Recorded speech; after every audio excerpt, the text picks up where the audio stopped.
I think almost by accident I got into Michigan State. I think they were just, I was more of a curiosity than anything else to get into college. When I got into college, I was so happy to be away from Mississippi. I was terrified of failing. And so all of the things that my teachers had told me up until then, which is that I needed to apply myself and I needed to work hard, I needed to just, throw everything out of my life except my studies, I did. Unfortunately, I met my girlfriend who became my wife and is still my wife 48 years later. She liked to study too, and so we would study every night. We spent 4 years in college studying every night. So I just learned how to be a student by being afraid of failing.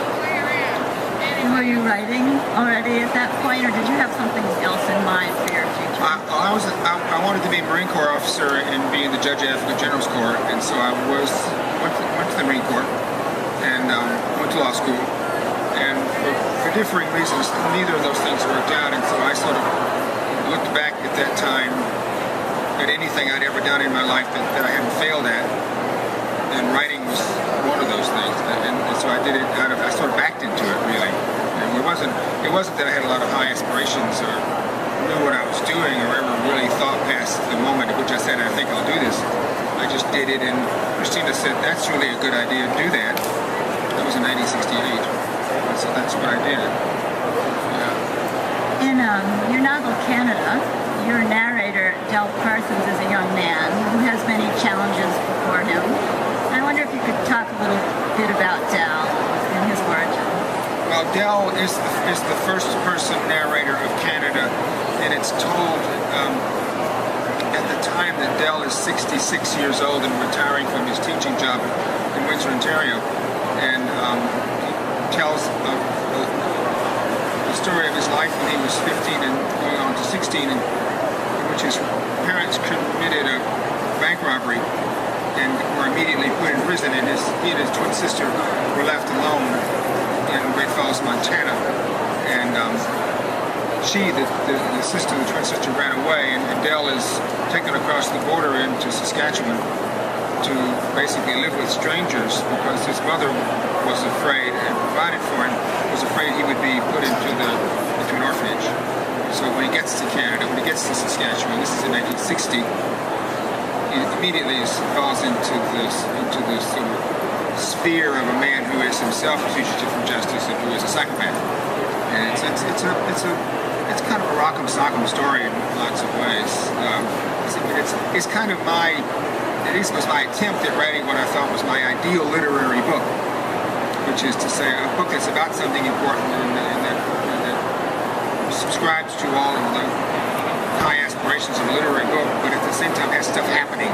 It's just not about somebody putting their hand to their head and worrying about stuff. There's bank robberies and people get killed, and there's a kidnapping and all kinds of things. My model, in some ways, although my book, Canada, is not at all like this book, but my model was, I suppose, Robert Stone's book, Dog Soldiers, which is a serious literary book, which also has a lot of stuff going on. You wouldn't expect that from a novel titled Canada. I mean, that's not our impression of Canada. Could you talk a little bit about that? But those of us who are Americans, with myself notably excluded, don't have an impression of Canada at all. But I have had nothing but remarkably wonderful experiences in Canada since I was 18 years old. And one of the reasons I wrote this book and called it Canada was that every time I've gone across the border, the 49th parallel into whatever province I was entering, I had this wonderful sensation of entering a good place, a great place, a place that I felt was tolerant and was a refuge for people, and not even in the anti-war movement sense, but just it was a good place, because I go pheasant hunting and goose hunting in Canada all the time, and unlike America, if you go on someone's land in Saskatchewan and you want to hunt birds, which I do a lot, you don't even have to ask. Whereas if you go on anybody's land in Montana, well, he's going to have the sheriff out there after you in 5 minutes because they're obsessed with his property rights. Whereas the Canadians just think, well, we're just sort of stewards to this land, and somebody owned it before we did, and somebody will own it afterwards, and if you want to use it responsibly, you can. So that's just a little tiny one man's view of the way Canada is. But you know, I've been in every province. I've been all over for long periods of time since I was 18. And I wanted to put that sensation of entering a good place in play in this book. It certainly comes across a very powerful presence, Canada is.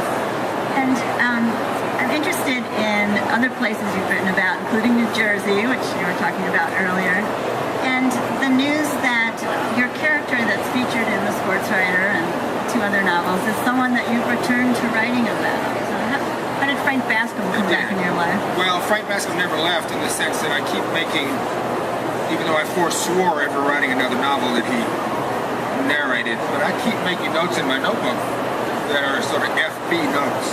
Whenever I write a note in my notebook that I think Frank has said or could say, or about something that he would maybe be interested in, I just write FB by the note. And so after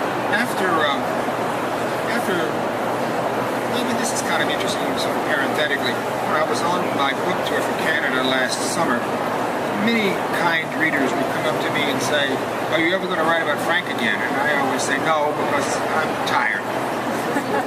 I'm old and I'm tired, and I don't want to have to mount the effort that a novel that Frank Bascom would write again. But I thought after Hurricane Sandy that I could maybe write some stories, some long stories, novella-length stories, and that they would be simply easier to write. And the hardest part about writing novels is the last part. After you've written to the end, and then the machinations of publishing come into your life, in which there are many levels of editors and many nights in which you can't find a word, and you know the clock is ticking and you need that word, and this sentence is going to be bad if you don't find this word, and it's going to go into print this way. That kind of stuff drives me crazy. And I learned, because I was dyslexic, that hurrying to do anything won't help me at all. I have to have all the time I need, and when the clock is ticking as it is at the end of the publishing cycle, well, you don't have as much time as you need, and that drives me crazy. And that's the time of in a writer's life when you really are up at 5 o'clock in the morning and working till midnight. Normally, you don't do that. Normally, you just get up in the morning and go sit and write for a while, and then the day kind of ends around 2 o'clock in the afternoon, and you live a regular life. But when it's crunch time like that, so I didn't want to write another novel, so the novella length is a lot humane for me. That's interesting. The hurricane was sort of a catalyst for writing about Frank again? It was absolutely a catalyst, and I can't tell you precisely why, other than that I have the same feeling about New Jersey that I have for Canada. Which is to say, every time I go across the bridge, as the boss said, to the Jersey side, I get this wonderful swelling feeling of entering a good place. And that's something, again, if you have that sensation as a novelist, there's something that's kind of swelling in your chest, that you want to put that into play somehow in a book. So that's the reason I go on doing it. It's Frank's voice, which is nice for me too, but it's also New Jersey, which, you know, when I started writing about it back in the early 80s, I thought of it as the sort of back of an old radio. But now I realize it's a wonderful place, and I want to try to do as much justice to it as I can. It's really interesting. You know, you did study at Iowa. No, I did not. Oh, you did not go to Iowa? Oh. UC Irvine. UC Irvine, sorry. We studied with the head doctor. Doctor, right. So you've had some really interesting teachers. Yes, I have. Going Canal and Edgar Doctorow and Peter Matheson. Oh, Peter Matheson. And you yourself have taught as well. And I'm wondering if, as you continue writing, if you read new work, if you read new fiction, if there's any emerging writers that you've worked with that you find interesting to you, just as a reader. I read so much new fiction that I can't even remember it. Most of it is very good. Most writing is not very good.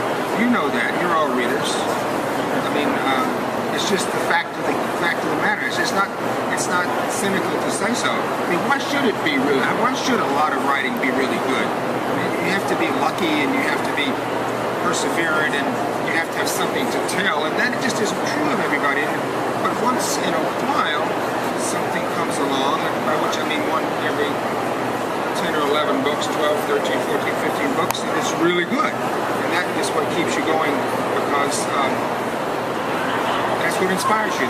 That's what encourages you. I mean, I just read a wonderful book last week, which has actually been published for 10 years, called Hell at the Breach by a man named Tom Franklin, which I guarantee you is a riveting book. And then I read a young novelist whose name is running out of my brain now. It's called At the Atocha Station. Ben Lerner. Ben Lerner. It's a wonderful book. I just read that 2 weeks ago. So, I mean, I feel like